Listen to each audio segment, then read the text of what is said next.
In CAMWorks multi-axis programming, the following issue may occur when working with imported model geometry or a native SOLIDWORKS part model.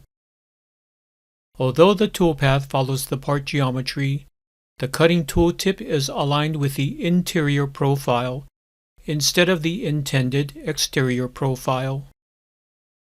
Let's correct this issue in a few simple steps. With the CAMWorks feature tree active, first verify that the machine setup arrow is positioned correctly by selecting its mill part setup. So far, everything looks good. Next, we'll take a look at the parameters within this multi-surface feature by editing its definition. As no changes are needed for the feature type and strategy, we'll take a look at the entities selected inside Selected Faces for any issues by checking the box Show Normal. CAMWorks uses a surface normal to determine which side of a surface or which face of a solid model is to be machined when generating 4 or 5-axis simultaneous toolpaths.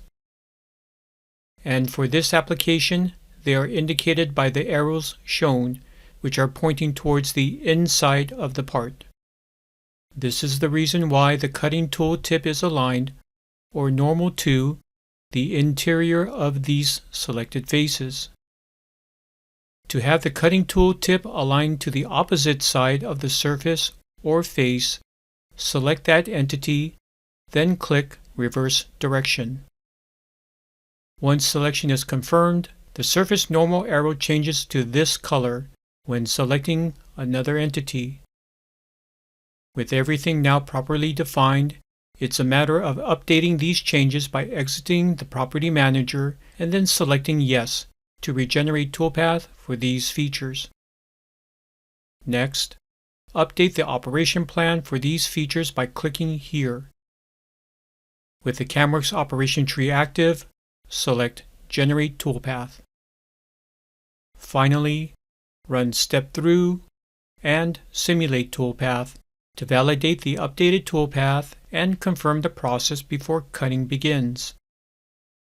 If you found this video helpful, like, share, and subscribe. Thanks for watching.